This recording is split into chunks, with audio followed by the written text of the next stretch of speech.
Pessoal, bem-vindos de volta a mais um episódio aqui do Vem Aí, esse podcast da NVIDIA que todo mundo que conhece e gosta de inteligência artificial já está acompanhando. A gente já está na 7ª temporada aqui, eu e o Jomar Silva. Prazerzão ter você sempre com a gente aqui, né? Sempre. Mais uma edição do podcast. Adoro. Inclusive o Jomar, como eu já falei para todos vocês, né, é o cara que faz a curadoria aqui do podcast. Ele é que encontra aí os cases mais legais, as empresas mais legais que estão usando as tecnologias da NVIDIA para poder trazer para cá e contar para a gente como que essas tecnologias estão sendo usadas, né? Pô, eu sou o Igor Lopes, eu sou jornalista, cubro tecnologia a vida inteira. Então estamos aqui para poder puxar a língua também desses convidados aqui. E o da vez, antes de eu apresentar ele, vamos só falar um pouquinho, né, do que foi o último episódio, né, Jomar? No último episódio do podcast, a gente falou bastante sobre como visão computacional associada à inteligência artificial trazem benefícios para quase toda empresa, quase toda indústria possível. E como a câmera virou um sensor universal, que a gente é capaz de capturar e tratar qualquer informação, né? E aí vocês vão ver, galera, que assistiu outro episódio, quem não assistiu, volta lá, porque os assuntos vão se conectar muito aqui. Exatamente. O último episódio a gente falou de visão computacional e inteligência artificial no agro, né, no campo, na cidade e depois na indústria, na fábrica. Agora nós vamos para o meio do mar. Vamos lá, Daniel Moura, CEO e fundador da Pixforce, brigadão pela presença. Eu que agradeço, prazer estar com vocês aqui. Conta pra gente então um pouco do que é a Pixforce, como é que ela surgiu, como que vocês chegaram ao ponto que vocês estão hoje. A Pixforce surgiu em 2016 com o foco de desenvolver soluções de visão computacional. Então naquela época estavam se popularizando, até antes, né, 2015, 2014, quando a gente teve a concepção da ideia, estavam se popularizando os satélites, os drones, né? Então todo mundo queria ter um drone, um brinquedo. E a gente viu uma grande oportunidade. As imagens estavam sendo cada vez mais disponíveis, as câmeras cada vez mais baratas, as GPUs estavam começando a decolar, então a gente viu que era uma oportunidade de desenvolver software para analisar essa quantidade imensa de imagens dentro da indústria. Tinha gente pensando nessa época já em carros autônomos, o agro, né, como vocês citaram, e a gente viu que a oportunidade era focar na indústria. E aí a gente vai falar um pouco aqui dos cases, né, onde a gente está conseguindo encaixar essa tecnologia para resolver os problemas da nossa sociedade, né? No caso de vocês, indústria pesada, né? Indústria pesada, Normalmente são indústrias que têm muitos ativos, muitas pessoas. Então, quando a gente pensa em qualquer indústria grande, você tem sempre um ser humano inspecionando processos, né? Você tem um inspetor, tem um analista, pode ser dentro de uma fábrica, no campo. E a grande oportunidade é colocar câmeras para estar fazendo essa inspeção de uma forma mais barata, mais eficiente e com menor risco, né? A gente vai falar também bastante de risco aqui, porque isso é uma coisa que o ser humano que está no campo, está fazendo essa inspeção, ele está em risco. Então, esse é um das grandes benefícios de adotar a visão computacional na prática, né? Bom, e aí quando a gente fala em indústria pesada, outra coisa, Jomar, que eu acho legal aqui é que o pessoal está sempre olhando para frente, né? Então, beleza. A gente está conversando aqui agora de geradores eólicos, né? E está começando a crescer bastante no Brasil, né? Muitas empresas, inclusive, estão usando e incentivando isso, né? Comprando energia limpa, né? Para poder limpar suas fábricas também. Inclusive os data centers, né? Inclusive então, hoje você vender uma cloud com energia limpa é um benefício, né? Então... Exato. E aí vocês estão olhando para isso e já pensando que soluções eu posso oferecer. Isso aí. Essa questão dos geradores eólicos, né? Essas turbinas eólicas, né? De geração de energia. No Brasil, a gente tem isso em terra, mas agora existe um marco legal que foi lançado no mês passado, né, teve uma grande discussão no Congresso, e aí o presidente sancionou a lei que permite agora que esses geradores sejam instalados em alto mar. Então é uma grande mudança, isso não é uma coisa nova no mundo, né? Se você vai na Europa, isso é algo já bem difundido, América do Norte, mas no Brasil é algo novo, e o nosso objetivo é largar na frente, né, antes mesmo de ter esses parques eólicos offshore, em alto mar, a gente conseguir ter um sistema que consiga inspecionar eles, né? Então é realmente algo bem desafiador, porque são grandes distâncias, são locais que têm muitos problemas associados ao intemperismo ali, as condições de maré, as condições de vento, enfim, corrosão, né? Que é uma coisa que a gente trabalha muito. Então, não tem como você ter um parque desse sem pensar na inspeção, né? Que distância da Depende. Depende do local. São feitos normalmente estudos, né, para avaliar quais são as distâncias que você tem a melhor condição de vento. Mas isso aí pode ser desde poucos quilômetros a centenas de quilômetros. Então, Pois é. não existe uma distância. E aí tem que ser avaliado o custo, né? Então, assim, quanto mais longe, mais custo. Mas se você tem uma condição de vento boa, vale a pena, né? Enquanto Então, na Terra o ventinho tá lá, aquela marolinha, É. lá no alto mar, Lá não imagina, para, né? Tu vê, é. vuzum. Eu não sabia disso. Na verdade, você falou que já é comum em outros países na Europa. Para mim, isso é novidade. Eu nunca soube de usina eólica. É em alto mar. comum, assim, o que eu digo é algo assim de menos de 10 anos, né? Tá. Então não é algo tão longo, mas é algo que já está sendo praticado. E justamente por isso que você falou, tem muito mais vento Aham. em alto mar do que nas faixas Degrada litorâneas. bem mais também, né? É. Aí que é a questão. Isso aí, tem mais degradação. E resolve um problema da terra, né, Gilmar? Porque tem muita gente reclamando, né? Gente que mora perto das turbinas eólicas aqui, que fica aquele zumbido no fundo, Isso. a sombra. O pessoal tem ficado incomodado, tem gerado muito Questão processo em cima das disso. aves também, que Das aves, acaba atingindo. No alto mar o volume é menor. É. O projeto deles é um negócio que é muito interessante, né? Que é aquela história, quem vem primeiro, o ovo ou a galinha. E é um excelente exemplo de uso das tecnologias da NVIDIA, porque o que eles estão fazendo é o seguinte: a inspeção precisa estar no ar no dia que a turbina for colocada, instalada e começar até a própria montagem, né? Agora, como é que você treina uma inteligência artificial de visão computacional De algo que não existe. de algo que não existe ainda? É aí que entra o gêmeo digital. Então é exatamente esse o trabalho que eles estão fazendo. Eles vão criar o gêmeo digital do parque eólico, vão usar o gêmeo digital para fazer o treinamento da visão computacional que vai fazer o monitoramento, e no dia que o treco for montado, o robô já sabe, o drone já sabe exatamente o que ele tem que olhar. É tipo, pum, né? Exatamente. Como você chega numa ideia dessas? Isso, na verdade, tem que perguntar para a NVIDIA, né? NVIDIA, como que a NVIDIA criou o Omniverse, né? O Omniverse é o gêmeo digital da NVIDIA que a gente está usando. E a tua pergunta é muito boa, né? Por que isso está sendo feito? Eu acho que volta ao que o João Mar falou, porque não tem outro jeito, né? Então, a forma tradicional de se fazer visão computacional é você ir no local, coletar imagens. Como que você treina uma máquina? Da mesma forma que você treina um humano.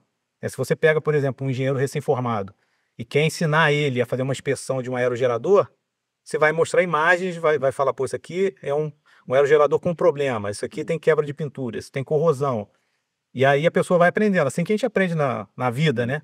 E a máquina é a mesma coisa, a gente tem que ter exemplos do que é um aerogerador em condições plenas e um aerogerador em condições anormais, com defeitos, e aí a gente vai treinando a inteligência artificial. Mas como é algo novo, que a gente não tem um grande volume de dataset, a gente pode pegar, como eu falei, da Europa, mas são condições diferentes.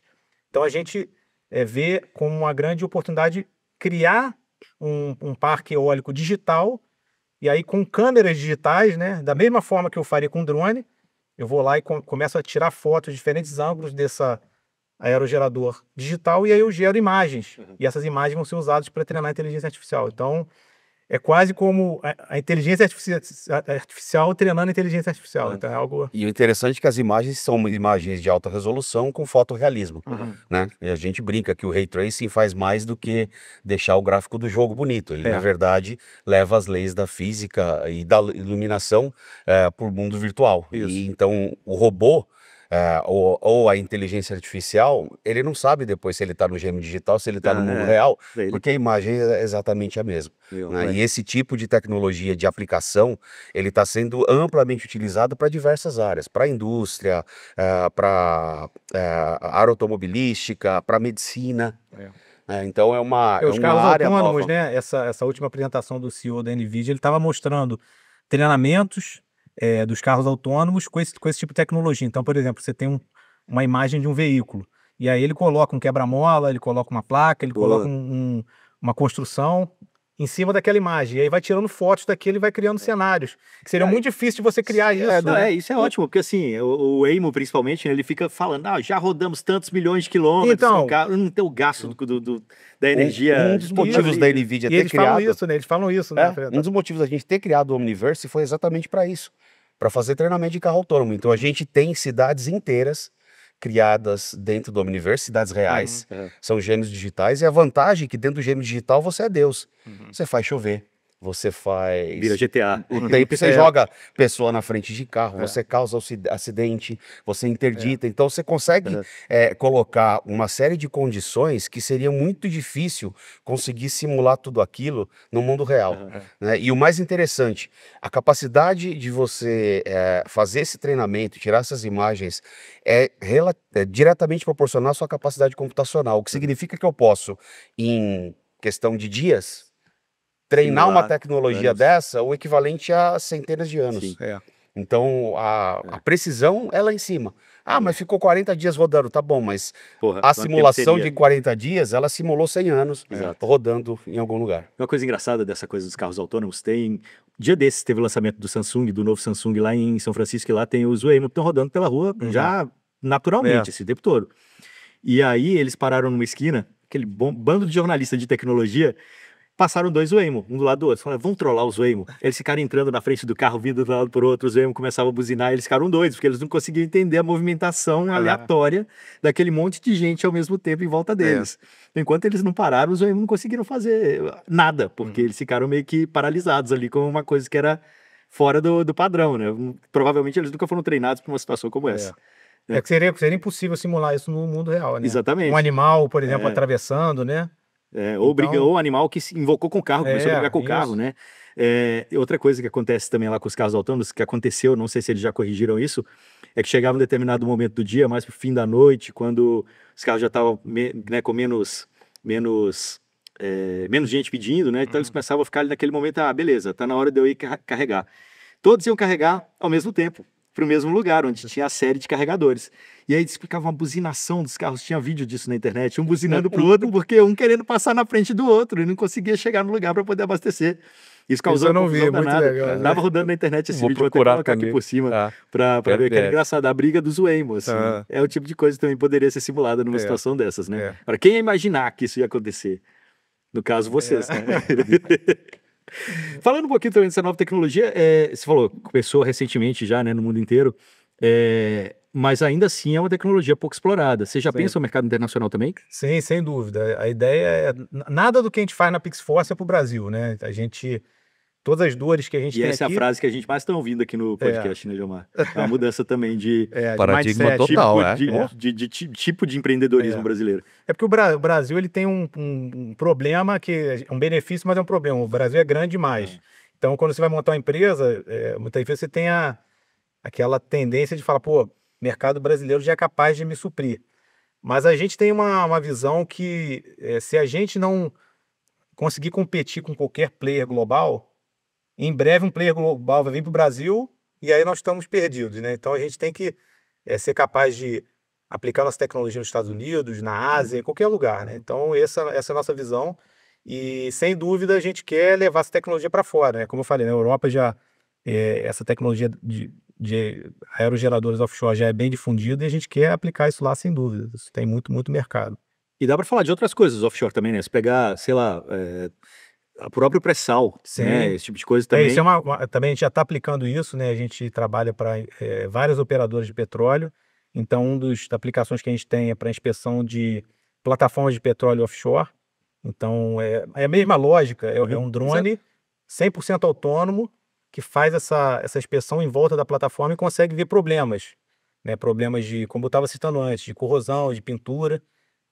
E é interessante que quando a gente começou, a gente fez uma comparação, né? Pô, qual que é o ROI, né? Uma coisa do mercado que a gente fala muito, né? O retorno do investimento.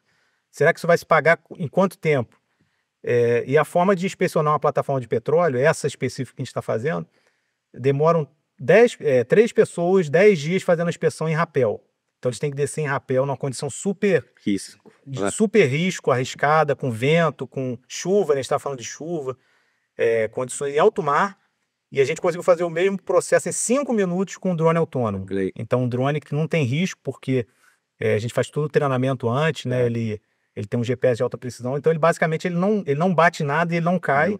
E ele tem uma qualidade de imagem muito superior a um alpinista que está ali se mexendo, tentando se equilibrar e ainda olhando o buraquinho e a gente consegue também padronizar a coleta. Então, a imagem é sempre no mesmo ângulo, na mesma distância. Para IA, isso é fundamental. Com certeza. Não adianta você querer fazer uma IA com dado todo imagem borrada, tremida. Então, a gente consegue ter uma condição muito superior, é o chamado no-brainer, né? Quando o cliente viu, falou, pô, eu tenho que aplicar isso em tudo, não tem como continuar com esse risco tão elevado, com esse custo.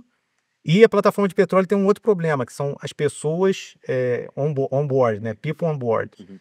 Eles querem chegar a zero, porque pessoas embarcadas é risco, é custo, as pessoas têm que ir de helicóptero, então quanto menos pessoas a gente tiver ali, é um trabalho inóspito, né? Você fica tanto tempo longe da sua família, enfim. Exatamente. Então, o que puder ser automatizado com robôs vai ser feito no futuro próximo. Você acabou de falar aí que imagem borrada não dá para botar para inteligência artificial. A gente já mostrou aqui que dá, né, Gilmar? Não, dá. Imagem borrada, imagem escura, imagem sem iluminação. A gente fez dois episódios na temporada passada, um que foi de reconhecimento facial, e era questão de golpe, né? Aplicação de golpe e tal. E mostraram pra gente aqui algumas imagens, né? Do cara que queria não ser identificado naquela foto. A foto foi torta e foi. Isso e teve isso é impressionante, realmente. Não, tem algumas coisas absurdas assim que a inteligência artificial já é capaz de fazer. Muito eu vi outro dia na TV, né, que estava falando sobre pessoas procuradas estão sendo encontradas com essas câmeras de vigilância. Em São Paulo, né? Era exatamente em São Paulo. E aí tinham umas pessoas às vezes com boné, que até pra gente pô, não dá pra saber direito quem é o cara. E a IA foi lá e encontrou. A gente tá falando do drone, né? Ele tá voando em torno da pá eólica ali, da torre e tal. Mas e debaixo d'água? Como é que faz? Debaixo d'água tem os chamados ROVs, né, que são os drones subaquáticos. Então, é a mesma lógica, né? Obviamente, para você fazer a parte de robótica, você tem toda uma adaptação, mas para a visão computacional é a mesma coisa. Você tem que ter uma boa imagem e você consegue fazer inspeções da estrutura, né? Tem problemas de corrosão embaixo d'água também, tem problemas de coragem, tem uma série de outros problemas que acontecem. E normalmente são usados mergulhadores, que também talvez até mais arriscado do que os alpinistas. E também as empresas de petróleo querem reduzir isso ao máximo, né? A pessoa só tem que ir lá realmente no último caso, não para fazer uma inspeção. E no ambiente subaquático tem um problema que é a questão da luminosidade. Também. Porque se você está numa distância muito longe, você não é escuro, né? Então esse é um problema. Então o equipamento ele tem que vir mais próximo. Mas é algo que também está sendo usado. Toda a indústria de petróleo hoje tem ROVs próprios ou ROVs contratados para fazer essas inspeções. Boa. Bom, vamos voltar para a Terra então agora, né? Se a gente vem para o lado de cá, numa indústria normal, vocês também têm soluções. Sim. A gente atua, normalmente, como a gente falou no início, indústrias pesadas, né? Então, siderurgia, mineração, setor elétrico e óleo e gás, são os principais que a gente atua. Então, tendo muitos ativos, como eu falei, muitas coisas a serem inspecionadas, a gente consegue automatizar isso com câmeras e IA, né? Esse que é o nosso trabalho. Mas vocês têm grandes empresas, você falou aí principalmente indústria de óleo, gás e tal, mas assim, Petrobras é cliente de vocês, obviamente, mas você me contou também de grandes fabricantes de bebidas e outras coisas, e vocês têm um diferencial, que ele é no-code. Exatamente. Tudo que a gente faz, a gente tenta fazer com que seja escalável, né? A gente está falando aqui de levar a solução para outros países, né? Então tem que ser algo que seja facilmente implantado em qualquer lugar, que eu consiga ter um acesso remoto, então tem que ser escalável. Ele tem que ser também uma arquitetura híbrida, né? Então isso também é uma coisa interessante, a gente está falando com a NVIDIA aqui, porque alguns locais você não tem conectividade, então você vai ter que ter uma GPU local processando, então tem que ser capaz de dar resposta rápida, seja num campo, num lugar totalmente remoto, ou seja numa fábrica que eu tenho uma boa conexão. Então a gente tem essa questão da arquitetura híbrida, e essa capacidade também de usar qualquer câmera, né? Isso é uma coisa importante porque em alguns locais você já tem câmeras, então você não precisa substituir a infraestrutura. Vamos usar aquilo que já está ali e fazer com que seja aquilo que o Joamar falou no início, transformar a câmera em um sensor. É isso que a gente se propõe a fazer. Se eu sou um cara de segurança do trabalho, estou vendo uma câmera de segurança ali, estou vendo um manezinho entrando numa pontilhado vermelho onde ele não podia estar. Eu mesmo consigo chegar ali, circular e falar, esse ambiente aqui não pode ter gente, da próxima vez... Exatamente. Então, essa questão da escalabilidade que eu estava dizendo, né? Se eu tenho que configurar a câmera de uma forma muito complicada, eu não consigo escalar isso para centenas, milhares de câmeras. A gente desenvolveu uma solução que um próprio analista, vai ser o técnico de segurança do trabalho, ele vai marcar na imagem como se fosse um paintbrush. Ele vai dizer, aqui pode ter pessoas, aqui pode ter veículo, aqui a empilhadeira tem uma velocidade máxima, aqui eu tenho que usar o corrimão, porque eu tenho um corrimão, tem que colocar a mão no corrimão. Aqui eu tenho uma faixa de segurança, que a pessoa só pode andar na faixa de segurança ou na calçada. Então, ele em 3 a 5 minutos, com alguns cliques, ele vai dizer o que pode e o que não pode na imagem, e aí essa câmera se torna um sensor. Ele não precisa mais voltar ali, a não ser que a câmera seja retirada ou colocada uma nova câmera, aquela câmera vai se tornar um sensor que vai trabalhar por muito tempo, né? A gente conversou sobre isso no episódio passado também, né, Gilmar? De como que a câmera vira um dedo duro pro bem, assim, no final das contas. Sim. Porque ele vai gerar um relatório. Ok, e com base nisso você trabalha, né, a comunicação, a educação e tudo mais. E essa questão do dedo duro, só um parênteses. Quando a gente começou a trabalhar com isso, a principal objeção dos clientes eram os sindicatos. Então eles falavam, pô, mas como é que o sindicato vai ver isso? Pô, a gente está filmando pessoas, é o dedo duro, né? As pessoas não vão querer ser apontadas a falha por uma máquina. E é engraçado, de 2 anos para cá, ninguém tem mais essa objeção. Eu não me lembro de nenhum cliente que a gente vai dizer falar um sindicato. Até porque a imagem pode ser borrada, né? Então, se você tem esse problema, você pode ter o blur na face. Mas assim, a sociedade entendeu que a máquina veio para ajudar. A máquina veio para ajudar. A segurança é mais importante num ambiente como esse do que a privacidade. Claro, você não vai botar uma câmera no banheiro, mas perto de um alto forno, a 500 graus, 1000 graus, você quer que seja apontado sim se uma pessoa está ali. E não poderia estar. E que seja um alerta, uma luz vermelha, um som, uma buzina. Por quê? Porque a gente quer proteger as pessoas. A gente estava falando com outro cliente que é do setor de ferrovia. O maior problema das ferrovias são pessoas atravessando em frente do trem, ou carros, né? Tem locais que tem estrada em cima do trem. E o que eles querem? Eles querem, já tem câmera ali, mas são centenas de câmeras e fica uma pessoa olhando. Eles querem um alerta, quando o carro ficou mais de 5 segundos ali em cima do trilho, tem que ser alertado. Sim. E até o limite de alguém remotamente frear o trem. Eles podem frear o trem remotamente. Sim. Então, se a pessoa não sai dali, se a buzina, às vezes a pessoa desmaiou, né? Então, freia o trem.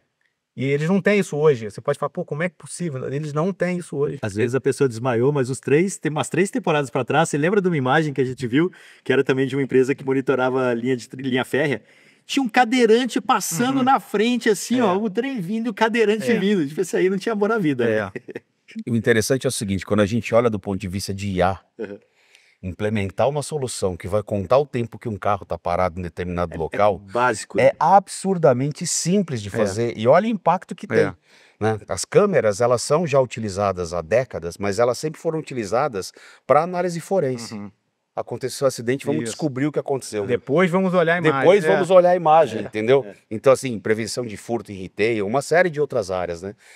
E interessante, a gente comentou mais cedo, né? Que a visão computacional, a gente está começando a scratch the surface ainda do iceberg que porque as aplicações são muito grandes, né? E aí, só caso legal que você está trazendo. E a hora que a gente olha a complexidade de implementar isso, não é ciência de foguete mais. Ponta, ela não sabe que é tão simples assim mais. Ela E- ainda e- acha que é E ciência esse de ponto foguete. do Scratch the Surface é muito legal, que tem um dado que eu acho incrível, que é do VP da Meta, que é o Yann LeCun. Ele fala o seguinte, que uma criança de 4 anos já foi exposta a 50 vezes mais dados que o modelo de linguagem mais potente, que é o ChatGPT-4. Uma criança, não são todas as crianças do mundo. Então, uma criança, com os olhos dela, com o ouvido, com o olfato, ela está sendo exposta a muito mais dados. Então, a gente acha que a IA está super avançada, a gente está só no início. A gente usou a internet inteira para treinar os modelos. E aí, quando compara com uma criança, a criança já foi exposta a muito mais dados que esses modelos. Então, imagina o que a gente vai conseguir fazer com os modelos de visão, né? Robôs que vão estar andando pelas cidades e entendendo tudo que está acontecendo. Hoje, tudo que eu estou falando aqui são inteligências artificiais muito específicas, né? Eu estou resolvendo um problema. A gente está longe daquela IA geral, né? Que vai conseguir entender... AGI, que vai conseguir entender tudo. A gente está longe disso. Mas a gente vai chegar lá, porque a quantidade de dados disponível agora com os carros autônomos, com os drones, né? Que a gente está falando, vão ser absurdamente maiores do que os dados da internet. Né? Você citou o Yann LeCun, eu sou um grande fã dele. Para mim é um gênio. Né? Primeiro que eu estudo visão computacional há muito tempo, ele foi só o cara que inventou a rede convolucional. Exatamente. Então, e se não me engano foi ele que um dia, conversando sobre paradigma de desenvolvimento e falando de robótica e de humanoide, ele deu um exemplo que é sensacional. Ele falou, a gente vai saber que a robótica chegou num ponto certo quando um humanoide for capaz de tirar a louça da mesa e botar na lavadora de prato. Aí você para pensar e fala, mas que coisa trivial, e não é. porque você tem materiais diferentes, você tem um quebra-cabeça gigantesco de como é que você vai encaixar as peças dentro da lavadora. Então, Qual prato está sujo, qual qual não prato está. tá sujo, qual não tá. Então, coisa que a gente Quando faz você acabou de trivial no dia a dia, na hora que você para olhar para IA, cara, é uma distância muito grande para a gente chegar. Isso é difícil. Isso é difícil, mas a gente vai chegar lá. Né? Tem inclusive o framework de robótica da NVIDIA agora, que a gente anunciou, o GR00T para humanoide já tinha sido anunciado, a gente anunciou uma outra plataforma, Cosmos, agora bem interessante, que é exatamente para IA física. Né? Que como é que a gente faz para simplificar o desenvolvimento dessas tecnologias para humanoide? Né? Ah, mas por que isso? Ah, vai substituir o humano. Tem coisa que não é para humano fazer. Exatamente. Que você mesmo disse, né? E quando a gente vai colocar a robótica hoje, a grande dificuldade de você automatizar processos industriais é que você pega um processo que é manual, você é obrigado a mudar o processo e mudar a forma do local para o robô poder operar. E se aquele robô travar, você não consegue botar o humano no lugar de volta. Se a gente desenvolver um humanoide, você não precisa mais mudar o mundo. Eles vão conseguir operar no mundo que a gente está. Ou em Marte. Ou em Marte. Leva lá, o Musk falou, vai levar 1 milhão de humanos para Marte em não sei quanto tempo. Só faltou o Oid no final, né? E o GTC do ano passado foi legal pra caramba. Assim, eu entrei no stand da NVIDIA, ainda não estava aberta a feira, e eu dei de cara com os humanoides andando para cima e para baixo. Aquilo ali para mim foi um negócio... assim, de arrepiar. Chegamos lá, né? Assim, sabe, eu tô vendo isso, não é ficção científica, e esse robô tá andando sozinho mesmo. E ele me viu. E ele fez assim porque ele me viu. Fui eu agora na CES também, tive esse mesmo impacto, sabe? Tipo, porque várias empresas mostrando. Na verdade, meu impacto foi pior porque eu jogo jogo realidade virtual desde 2016. Sim. E tem um jogo que eu amo que chama Robo Recall. E basicamente você é um humanoide que você tem que desmontar um humanoide que estão bugado na Terra. Então você dá tiro nos robôs, mas você consegue segurar o robô com a mão, arrancar o braço e fazer coisas, né? Você tava dentro do jogo. Quando eu entrei e vi aquele treco, aquele cara chegando, andando na minha direção, eu fiquei arrepiado, porque me deu aquela sensação do jogo, sabe? Eu vou catar no peito dele aqui. E eu falei, cara, que bugada feia que a cabeça deu na hora que eu vi o primeiro. A gente tá falando aqui de muita tecnologia de ponta também, mas como você falou, a inteligência artificial não é mais ciência de foguete. Eu tava agora fazendo uma entrevista, horas atrás, com uma empresa de e-commerce. E ele tava falando tanto de inteligência artificial que já tem embarcada na própria plataforma dele para uma lojinha que vende R$50 por dia, se quiser. Né? Se eu tenho 200 SKUs para cadastrar, né? 200 produtos para cadastrar numa loja, eu tenho que botar ali o SEO, tenho que botar as características para ele poder me fazer indicação por inteligência artificial de produtos similares e tal. Tudo isso era feito manualmente, né? Produto por produto. Hoje, a inteligência artificial lê a imagem e já coloca ali todas as informações, você só, né? Há uns anos atrás, eu vi uma palestra do Mercado Livre, o cara mostrou um caso de uso deles lá, que é um negócio que eu nunca tinha pensado. Mas eles já tiveram problema com isso, né? Que é, a pessoa tem que botar a foto do produto que ele está anunciando. Então, a IA é usada lá para isso. Se eu estou anunciando uma caneca, ela vai olhar, isso aqui é uma foto de uma caneca? Se for, deixa ficar. Se não for, essa foto não é uma caneca. Então, teve um cliente que procurou a gente acabou não trabalhando porque é muito diferente do nosso negócio, mas era questão de marca. Então ele queria ver o uso indevido de marca. Então essa mesma ideia do Mercado Livre, se eu estou colocando ali, por exemplo, uma camisa da Nike que não é oficial, né? Então conseguir identificar qual que é, se é uma camisa de fato e se é de uma marca que não poderia estar sendo vendida ali. Então o Mercado Livre não quer vender uma camisa falsa, né, por exemplo. Então, mas de novo, isso é para todos hoje, né? Tá aí. Pronto. Isso com um botão. E de novo, não é uma aplicação ciência de foguete de IA, é um treco simples de você implementar e o impacto é enorme. E isso é uma coisa legal também, porque de um lado a tecnologia ela está pronta para ser usada e de outro está todo mundo entendendo que a tecnologia chegou. Então, esse momento é extraordinário, porque a gente, como eu falei, a PixForce está desde 2016 no mercado. E agora a gente não precisa mais explicar para os clientes o benefício. Os clientes já vêm atrás da gente falando, pô, não dá para aplicar aqui, não dá para aplicar aqui, porque já existe uma certa pressão em aplicar a IA. Às vezes nem é necessário, né? Às vezes a gente fala, pô, essa tua aplicação aqui, cara, o ser humano, ele é tão eventual, às vezes você vai fazer uma inspeção uma vez por mês, deixa a pessoa fazer. Não vamos fazer um treinamento, ou são muitos SKUs, né? São muitos itens. Então talvez você continue usando o ser humano. Mas as pessoas entenderam que realmente faz sentido usar a inteligência artificial no dia a dia de qualquer operação, né? Na hora que você desenvolver inspeção visual ali para aviação também, né? Imagina um dronezinho voando em volta do avião ali, Sei. para poder fazer a inspeção que todo mundo faz no olho ali quando Já a chega. tem. Já tem? É. É mesmo? Você tem que inspecionar o avião dentro da fábrica para começar, né? Ah, tá, não, com certeza, mas ali no dia a dia, né? Mas o checklist já está sendo feito. O checklist, existe um checklist manual, né? Então, Sim, é manual, Sempre que o avião está em solo, Isso. tem que em cada item. Então, mas aí é uma função de uma pessoa que está lá. Mas já tem posto. iniciativas de usar a visão computacional, um drone autônomo. isso. Obviamente, por enquanto, ainda tem um ser humano fazendo double check, porque é um risco enorme, né? Mas isso aí vai ser o padrão de mercado também. Beleza. Cara, vou voltar então um pouco em outras coisas que vocês têm feito, né? Ainda em fábrica, na indústria, controle de qualidade automatizado. Vocês têm 2 clientões aí, né, que estão confiando aí na PixForce para fazer isso. Essa questão de controle de qualidade a gente já faz desde muito tempo, né? Então, e até uma coisa mais fácil do que você fazer, por exemplo, a segurança do trabalho, porque você tem uma condição controlada, né? Então você vai ter uma câmera numa linha de produção, você controla a iluminação, então é muito mais simples de fazer, mas muito importante, né? Porque imagina uma fábrica que está, por exemplo, a gente tem um cliente que faz vergalhões de aço, né? Então ele quer fazer a contagem desses vergalhões. Os vergalhões, eles são vendidos normalmente por peso, né? Então você vende no atacado por peso, mas o varejo, quando você está fazendo a sua obra na sua casa, você quer saber o número de barras de aço que você está comprando. Então tem um problema de estoque gigante. A gente fez um sistema simples que faz a contagem desses vergalhões com câmeras fixas e com câmera móvel, né? Então, enfim, só um dos exemplos, mas isso é muito aplicável hoje na indústria. Toda a indústria hoje tem, na linha de produção, algum sistema de visão inspecionando algo, né? Defeitos, enfim, tem uma série de questões que são identificadas. Já falamos sobre isso aqui também, né? Fazer algumas coisas legais. Eu vi que vocês também, puxando o sardinha lá para minha terra, né? CEMIG, vocês também monitoram a rede elétrica deles? Sim, CEMIG é o grande, é um dos maiores clientes da PixForce. A gente tem maior orgulho de falar da CEMIG, porque é uma empresa super relevante, né? Porque quem é de Minas sabe muito bem isso, uma empresa que investe muito em tecnologia. Todo o setor elétrico, né, tem um investimento alto em P&D, em projetos de desenvolvimento, e a CEMIG tem sido um grande parceiro, sempre aplicando visão computacional para inspecionar os ativos deles. Então, vou dar alguns exemplos rápidos aqui. Pensando na segurança do trabalho, sempre que uma pessoa sobe no poste, tem uma série de padrões que tem que ser adotados, porque o poste normalmente está energizado.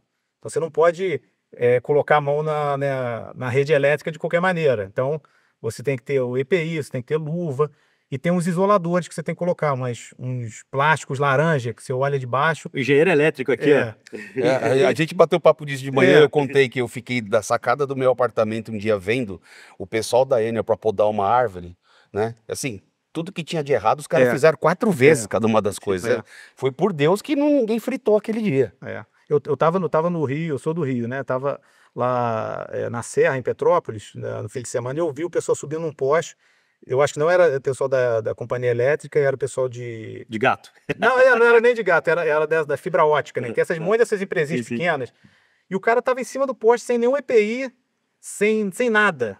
E tava chovendo, tava à noite, sem iluminação. Eu falei, cara, esse cara não tem ideia do que ele tá fazendo. Então, basicamente, o que a gente faz? Sempre que tem uma frente de trabalho, a gente coloca uma câmera, que é aquele sensor universal, né, que o Jomar falou, e ali a gente está vendo se a pessoa está com EPI, se a pessoa está fazendo trabalho em altura ou não, se ela tem a permissão para estar ali, e a gente vê também esses dispositivos de isolamento, né? Então, se tem alguma coisa errada, a gente vai ter um alerta em tempo real e a gente vai registrar isso também para futuros treinamentos. Então, essa é uma das aplicações. Tem várias outras, né? Tem, na questão de distribuição de energia, a gente tem essas mesmas câmeras acopladas a carros.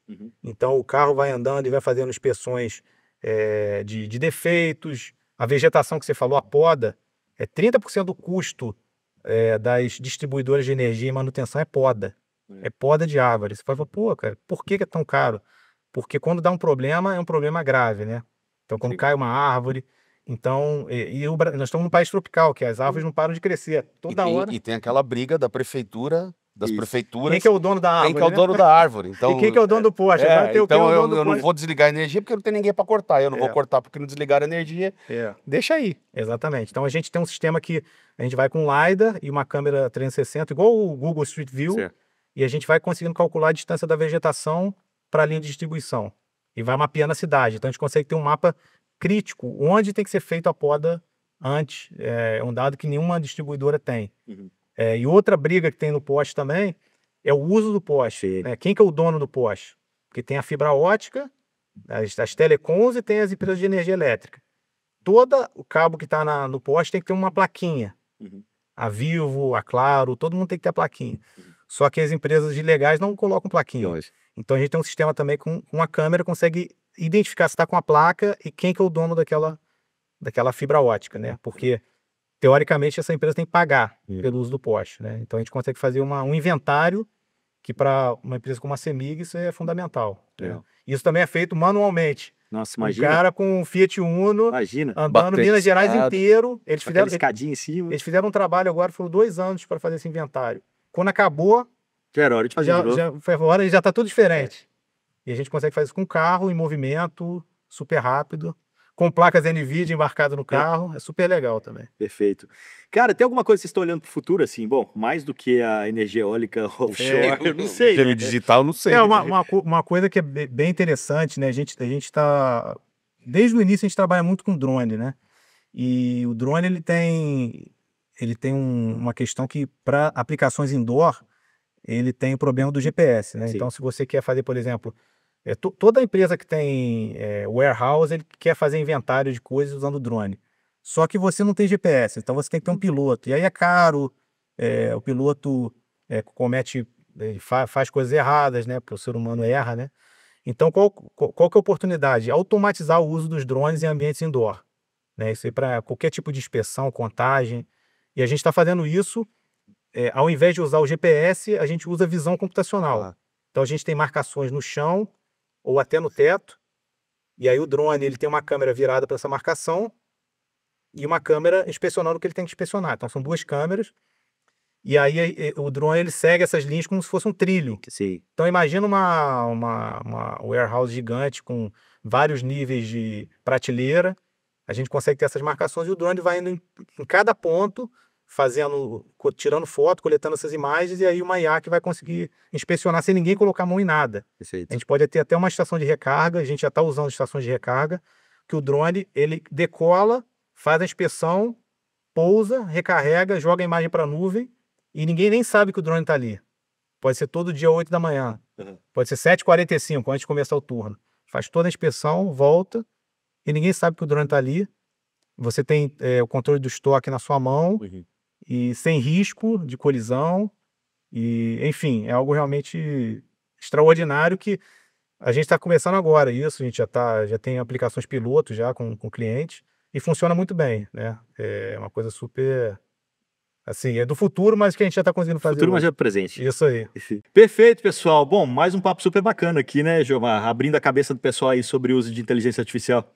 Mais e divisão computacional, que é a parte que eu mais gosto. Então, se alguém assistiu o episódio anterior e falou, esse cara tá exagerando, o pessoal tá empolgado demais. Segunda prova na sequência. Segunda prova na sequência. Eu desconfio que o próximo episódio também vai ser parecido, tá? Então, para o pessoal ver e abrir, é aquela história, né? Eu acho que o legal de empresas como a PixForce, que consegue trabalhar com essa tecnologia e tem o domínio da tecnologia, é explorar muito as possibilidades disso, e quem conhece a possibilidade é o cliente, o usuário final.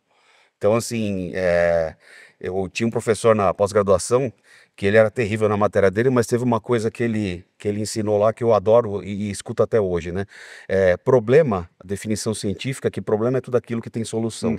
O que não tem solução é fato. E fato ou você aceita ou vai para o psiquiatra, para o psicólogo. Então, quando uma nova tecnologia nasce, as pessoas tendem a utilizá-la para resolver problema, mas o problema já foi resolvido.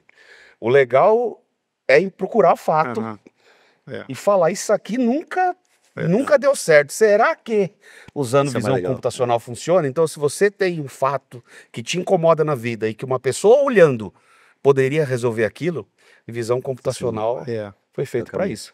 Perfeito. Talvez não agora, mas em breve vai ser resolvido, né? Sem dúvida nenhuma. A NVIDIA já deve estar olhando uma solução para isso. Aí, vai ter alguém no mundo... o mais legal de visão computacional para mim é que a quantidade de opções que você tem para endereçar um problema é muito grande. é realmente muito grande. O leque de opções que você tem é enorme. Então, pode ser que no começo não saia uma coisa tão elegante, né? Mas vai funcionar. O povo aqui a gente viu, teste, Opa! saia, vai, vira de um lado, vira do outro, até acontecer. E sai. Isso aí. Daniel, para te encontrar, para poder conhecer mais a PixForce, quais os caminhos? A gente está em todas as redes sociais, então LinkedIn, PixForce, Instagram também. Então... PixForce separado, PixForce. Exatamente. No Instagram, obviamente, não. Mas, enfim. @PixForce, então vocês podem nos encontrar lá e é nosso site, pixforce.ai. Então, nos procurem lá, temos vários cases, né? Muitos do que eu falei aqui, tem alguns até diferentes. Então, nos procurem lá, podem chamar, né? Se houver, como o Jomar falou, se tem algum desafio na sua empresa de visão computacional, vem falar com a gente, né? Se ainda não chegou o momento, a gente vai ser bem honesto, né? Mas, como eu disse, a tecnologia chegou no momento em que a maioria dos problemas de visão computacional já conseguem ser resolvidos de forma bem prática, né? E eu lembrei de uma história sensacional da PixForce. Quando teve a enchente do Rio Grande do Sul, eles ficam dentro do Instituto Caldeira, que é um hub de inovação que eu simplesmente amo. Do lado do Rio. Amo Caldeira, amo Caldeira. E alagou tudo. E alagou o servidor deles com placa da NVIDIA. Muitos servidores. Muitos servidores. Aí quando baixou a enchente, eles pegaram as placas da NVIDIA, lavaram, limparam, passaram o treco, ligou e funcionou. Rapaz, eu achei que só acontecia com a geladeira velha. Funcionou. E eu lembrei... Todas as GPUs da NVIDIA funcionaram. Sério? Depois de ficar dias embaixo d'água. Que louco. Eu lembrei disso porque a gente fez um vídeo, colocamos colocou no LinkedIn. Bom vídeo. E eu tava lá na reinauguração do escritório da PixForce, que era até tempo, só tava o pessoal de lá, eu tava passando no Caldeira, trombei alguém e falou, João Mário, estamos abrindo laboratório hoje. Eu fui lá ver, porque eu queria saber mais detalhes dessa história das GPUs, né? Então, esse case é legal, a gente circulou isso dentro da NVIDIA para muita gente ver, né? Então tá aí a robustez do hardware, né? Não, foi uma coisa que a gente também não esperava que, como o Jomar falou, foram mais de 2 semanas debaixo d'água, né? Obviamente, a gente como startup, né? Não vamos perder nada, né? Vamos limpar o que dá. Recuperamos em torno de 30% dos equipamentos e as GPUs todas estão funcionando até hoje, então foi... Que louco. Foi muito legal. Sobrevive a água também. É isso, tá vendo? A prova d'água. Prova d'água. P68 na placa. Jomar, para quem, como você falou, né? Se você tem uma ideia, quer pensar alguma coisa diferente que ninguém nunca pensou, um dos caminhos é se conectar aí com o projeto da NVIDIA, né, para startups. Sim, o Inception. O Inception é o nosso programa de apoio a startups, a PixForce é uma das startups que está lá no programa, nvidia.com/startups. E se você é desenvolvedor e quer saber mais sobre todas essas tecnologias que a gente está falando, developer.nvidia.com, ali você vai encontrar de tudo. Perfeito. Para facilitar, a gente está botando os links aqui embaixo do lado do vídeo, do lado do podcast aí no Spotify e todos os players de podcast também. Mas é isso, pessoal. Daniel, prazer falar com você. Obrigado pela presença. Foi ótimo. Acho que esclareceu muita coisa aí na cabeça das pessoas, mostrando que é possível. Acho que essa é a mensagem, né, João? É isso aí. Eu que agradeço o prazer e recomendo vocês participarem do programa Inception, além de toda essa conexão, né, com a indústria que a NVIDIA proporciona. Treinamento, né, para os desenvolvedores, né? A gente na PixForce, a gente tem usado muita tecnologia NVIDIA e estar próximo da NVIDIA é bom porque a gente consegue cortar caminho, né? Agilizar os processos. Então... o que eu acho mais legal de estar perto da NVIDIA, perto do Jomar principalmente, cara, eu tô querendo fazer um negócio, não sei se dá. Dá sim, já tem. Eu não sei o que. Tem, já vou. Deixa eu falar uma coisa também que é importante dar crédito, né? Esse projeto dos aerogeradores offshore é um projeto da FINEP, né, financiado pela FINEP. Às vezes a gente esquece de falar, né, mas é importante falar. A gente tem a Tidewise, que é outra startup que está participando junto com a gente, e a NVIDIA é parceiro tecnológico, né, fornecendo as GPUs. Então, é um trabalho grande, né?